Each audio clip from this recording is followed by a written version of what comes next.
news and gossip about professional wrestling from sort of anonymous sources, blah, blah, blah, blah, blah. So as part of the subscription to the Wrestling Observer, they do a weekly podcast, or a number of different weekly podcasts, but in particular Wrestling Observer Radio.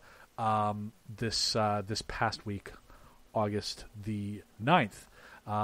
And a snippet of that episode made its way onto the broader internet, where they were talking about SmackDown superstar Peyton Royce. She is one half of the Iconics, along with Billie Kay. Both of them are Australian women who they kind of have a, I don't know, sort of pseudo... think Muffy Crosswire, I guess, from Elwood City, from Arthur fame. Elwood City Limits, by the way, up for Best of Halifax. Go to bestofhalifax.com and make sure you vote for them in the Best Podcast place. That was a weird place for me to put in that plug, but such is how it is. So anyhow, Meltzer and Alvarez were discussing how they feel that Royce and Kay sort of struggle to find their footing on the main roster. And Meltzer's reasoning eventually sort of focused a little bit on Peyton Royce's look. So I'm going to quote here a little bit from this, but I'm sure you can find it somewhere on the internet. The Iconics got boring out. This is Meltzer talking. They're another one. Thought they had a cool act in NXT, but on the main roster, I don't think a thing of them. Goes on to say that their promos are not particularly good, the wrestling isn't good, and he says, I think Peyton Royce's transformation to look more attractive, I don't know what to say, but I don't think that. And then Alvarez interrupts and says, she was more attractive in NXT. Meltzer says, I thought so, yes. To me, yes, I would say so, but that's neither here nor there. Alvarez says, no one's saying she's unattractive, by the way. And Meltzer says, I know, no shit. Yeah, I didn't say it at all, but I don't think she doesn't stand out to me when she did, and when she was in NXT, she did. She was a lot lighter. Obviously, this brought a lot of negative attention. Peyton Royce actually personally commented on it on Twitter, saying, so what would you have me do, Dave? Starve myself? This is how nightmares of young women start. The females in your life must be proud. Number of other wrestling personalities weighed in as well. Of course, Billie Kay, Peyton Royce's partner. Obviously, they're pretty close friends as well, saying this is unacceptable on so many levels. How dare you say that someone is more attractive when they are lighter? You have no idea how stupid comments like this can affect someone for life. Peyton Royce is perfect just the way she is, a strong and beautiful woman. Charlotte Flair, you are smart, beautiful, funny, caring, and talented, and so much more. Ember Moon saying, you go get 'em, girl. The beautiful inside note, and always have been. Beth Copeland, formerly known as Beth Phoenix, Edge's wife. I'm sorry, this makes me sick. Fit Finley saying, it infuriates me when women are torn down, especially by some wannabe supposed wrestling journalist parasite. Here's what, you know what, like, Finley, I just wanted to include that because that was just more of sort of the same. I think Finley's kind of getting getting away from the actual point of it, but that's neither here nor there. Dave, to his credit, did tweet out an apology. I'd like to apologize to you. You're an exceedingly attractive woman. Do recognize the lengths and pressures on women in the entertainment world to maintain unnatural looks at times. I'm glad you pointed this out. He then went on to say further that he's not passing any bucks. He's sorry. He said that he thanked her for a reason. The post, and he hopes that everyone can learn from his mistake, that it is his mistake, not passing any bucks, not making any excuses, that he's learned, hopes that others can learn from his mistakes. Unfortunately, I think like the better explanation of what he actually said was not made as public. There's a Wrestling Observer newsletter forum, a message board that Dave regularly posts on. He posted to say, I screwed up bad. Whether we want to admit it or not, there is a double standard when it comes to commenting on men and women's bodies in wrestling, and my mentality of wanting to treat everyone the same didn't take into account that women often starve themselves for looks, which guys don't. And that what I said, and I think many do understand what I meant, was a subject I should have avoided, and that I have learned from this mistake. For those who defended me in this thanks, and I know you understand. I meant no harm. But it still was a mistake to learn from. And I think that's completely fair. I think that is the actual message that he should have been putting out there. Should have been saying, "Oh, you're actually beautiful, sweetheart. I'm so sorry." That kind of felt a little bit disingenuous, a little bit kind of gross, to be perfectly honest with you. I think that this was a much better explanation. I wish that he had posted rather than that being a members only thing. I wish he had put that up on Twitter and sort of made it his fucking pinned tweet, as far as I'm concerned. But I don't know, like a lot of commentary, a lot to be said about this. There is something to be said about there being a bit of a double standard in wrestling. Women's bodies are treated differently in men than men's, in terms of certainly in terms of the WWE. In any case, there. I don't know. I don't know what to add to this other than to say that this sort of happened. I think that Dave could have handled it better. Like I said, I think that his explanation and apology on the boards should have been more front and center. But I'm glad that he did. He does seem to genuinely understand what he did was wrong and what he needs to do in order to fix it going forward.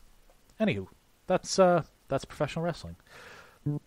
On the other side of this little break, I'm going to explain to you why, unless something changes, the next Sony PlayStation won't be the next console that I buy.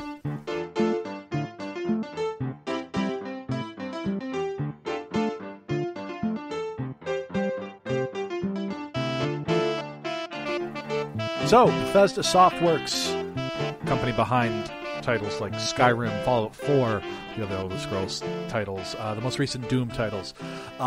They've issued a bit of an ultimatum to the folks over at Sony. Just to give you a little bit of background, Sony, of course, PS4. Microsoft has the Xbox One. Nintendo has been doing their thing with the Switch with some pretty good results. The folks over at Sony, though, have been really starkly against crossplay. So what's crossplay? Basically, it is the ability to play online against any player of a particular game, regardless of the actual platform. So currently, there's a few titles out there that allow for this. In particular, since last year, Microsoft has been able to play games like Minecraft, Fortnite, and more with friends on PC and smartphone, and even in the Nintendo Switch. Sony has been refusing to allow games on the PS4 to actually work with other games on other platforms, like to the point with like Fortnite, which is like the most popular game in the world, period, right now. Essentially, if you log into your Epic Games account, which is how you log into to Fortnite. If you log into it on your PS4, you're locked to the PS4. You can't log in on any other platform, including mobile.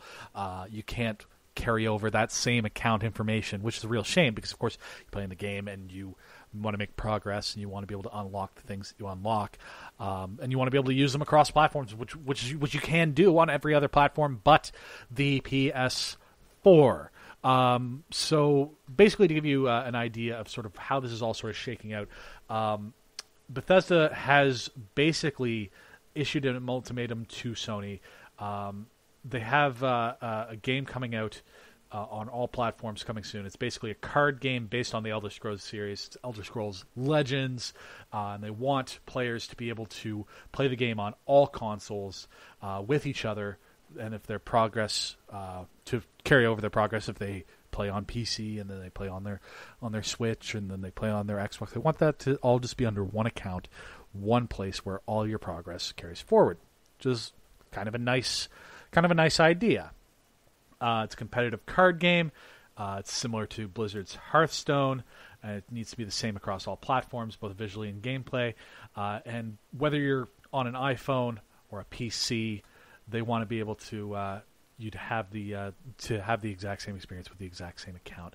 And basically, what they have said is that there's no technical reason why it won't work across platforms like Xbox One and PS4.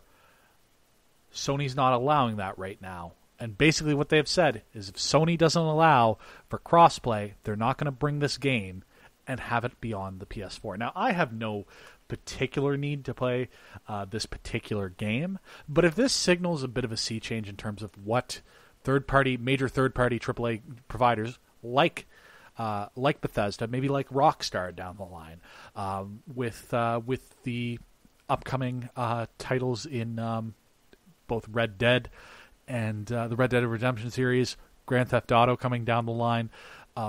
If this is actually signaling what these AAA titles are going to be doing, is basically saying, like, honestly, if you're not going to be playing ball and allowing for cross-play availability, we're not going to be playing ball with you. I'm telling you right now, I won't be going with the PS5 once it eventually comes out. PS4, I've had PlayStation since PlayStation 1. I kind of I veered away from. I had a Sony Nintendo, jeepers, a Super Nintendo. We had an original Nintendo when I was very young. Super Nintendo when I was a kid was sort of my first system, and then my first sort of current system was a PSX. From there, I had a PS2, PS3 was the first one that I bought for myself. I now have a PS4. That PS4, that'll be the last one in the line. If it comes down to it where I can't get the games that I want, because realistically, over the years, you kind of picked a road to go down, back in the day, because there used to be games that were platform specific, and there still are to a certain extent, but really the only titles that are platform specific are really legacy titles at this point in time. Like, there aren't that many. I think the last big one that Sony had put out that was like a new property was the Infamous series, and that kind of died a quick death once the PS4 rolled around. The PS3 games were pretty good, but Second Son wasn't that awesome. You used to pick it based on the fact that there were certain platform-specific titles that you wanted to play, but over time, those platform-specific titles have kind of gone away to the point where you can play many of, like, I'm just trying to think of a good example. Well, a good example here is, like, I sort of picked up the PS2 over an Xbox. Not because I had a great deal of brand loyalty to Sony at that point. I had the PSX, but I still had the PSX. I could still play all of those games, even though PS2 was backwards compatible. I could play all of those games still on my PS1 if I wanted to. I could have gone to an Xbox if I really wanted. But at the time, PS2 had the better wrestling games for my money. They had the SmackDown series, which was the more exciting wrestling titles.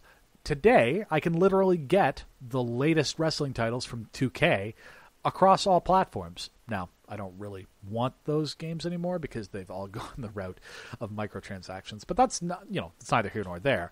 The point is, with the exception of legacy titles like the Halo series, like the God of War series, the Halo series on the Xbox, God of War series on the PlayStation, and your Marios, Zeldas, Metroids, etc. on Nintendo systems, there aren't really that many platform-specific titles that are going to draw me to a particular platform. So it's really going to be what's going to be able to maximize my ability to have a good time. Now, I could go PC gaming. Absolutely, I understand that's it's PC Master Race, blah blah blah blah. The thing with PC for me is that having a gaming PC is a financial money sink that I just don't have the particular time or inclination to get into. I understand that superior graphics, superior performance, blah blah blah. Personally, I've always just liked console gaming because I like having a box that I can plug into a TV and it's ready to go. It's good to go and it's fine, and I don't have to fiddle with it. It's just there and it's done, and I can play the games. I can just put the disc in, install, and go. I don't have to worry about upgrading my graphics card. It is what it is. Sure, it's not going to be the optimal performance or whatever, the optimal experience, but it's going to be an experience that works. And I'm perfectly happy and fine and satisfied with that.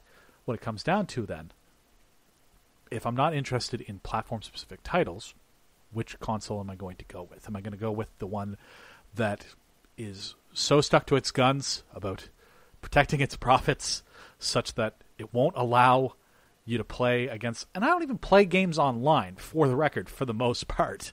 I mostly just play